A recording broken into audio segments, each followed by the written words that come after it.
Greetings, I'm Hieu Vu. Today we're breaking down the true cost of speeding tickets in California. It's not just about the fines. There's much more at stake.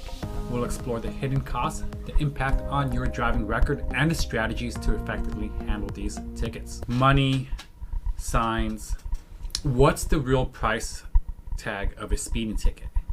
Speeding tickets in California range from $350 to up to $1,200, depending on your speed. If you were barely going over and the cop was being picky, you may get some breaks from the judge, and eventually the cost will come down to $350 or close to $400. However, if you were going over 100 miles per hour, and in addition to that, you have a history, the judge may not hold back as much, and your fines can go up to $1,200. On top of that, you may also be looking at some driving suspensions as well. Many of these times, when the judge gives you your fines, you may hear something like $50 plus the penalties and assessments. However, it will be a little bit more, as we'll discuss below.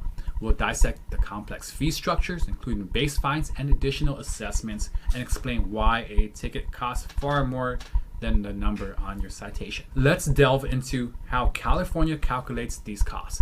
We'll talk about base fines, penalties, and assessments for courts and jail construction, and the DNA identification fund, and more, to help you understand your ticket's true cost.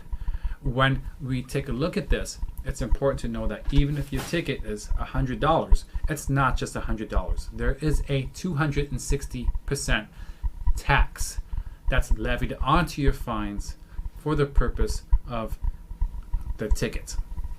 If, let's say for instance, you had $100, then what you'd be paying is about $360 in total. The $100 is your fines. The penalties and assessments will be the 260%. And then they have all these additional fees that come up on top of that. The reasons for these fees is because of the California legislature. Laws are passed, and when laws are passed, the costs are shifted onto people who go to court.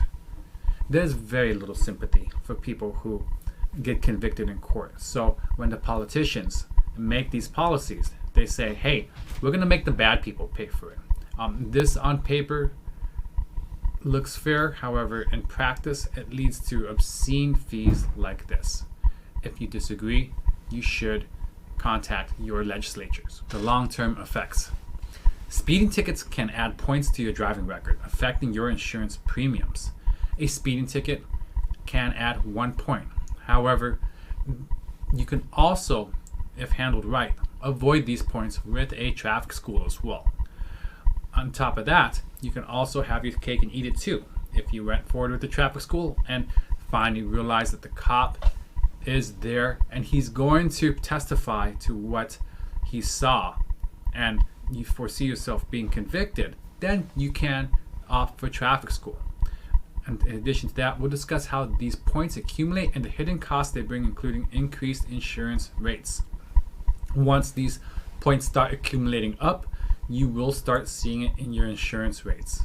However, insurance may not catch it the first time, by the time of your first renewal. However, they will eventually catch it. And the reason for this is because it does cost the insurance companies money to run a motor vehicle report. So they can't just run your motor vehicle report all the time. If you do get caught, it'll probably be because of a random check, or you were forced to get an SR22 to continue keeping your license. Can traffic school help? Attending traffic school might save you from insurance hikes. That is if you complete traffic school. However, you must also be eligible for traffic school. And this is the case if you were not going over a certain speed limit, which is usually 30 miles over. If you were, then you may want to bargain with the officer to rewrite that ticket to below 95, so that way you can go to traffic school. By going to traffic school and exploring this option, you can keep your costs down and eventually keep your record clean. Is contesting the ticket worth it? We'll discuss strategies to challenge a speeding ticket, from contesting it in court to negotiating with officers pre-trial. Understand when it's beneficial to fight the ticket and when it's not. once you go to court, you may see an officer, and sometimes they have good days and the ticket can be negotiated out. Often, this is what we call a 38-300 or a non-moving violation. This means you pay your fine and get the heck out. It does not count against your driving record. These are often advantageous pleas. Other times, an officer may just not get a subpoena on the ticket and dump the ticket and dismiss the case. Understand that there are also times when you should plead the case out or take traffic school. If this is the case, then you have to recognize it and pull the traffic school string before you move forward with the trial. Because if you do not, then you will get a conviction on your driving record, which will increase your insurance premium. Sometimes seeking professional help is the best course of action. An attorney will know how to approach the case, will know the agency's calendars, and then also know the habits of each officer. They'll know how each officer tends to bargain and maybe even his vacation days to time it so that way he doesn't go to court. It's important that you understand the true cost of a speeding ticket in California. Remember, it's not just about the fine, it's about your long-term driving record and financial implications. Stay informed, drive safely, and seek professional advice when needed. If you like this content, hit the subscribe button. If you have a question, leave a comment below. If you have questions that you don't want the world to see, you can use the make an appointment button or reach out to our office at the phone number below. Thank you for watching.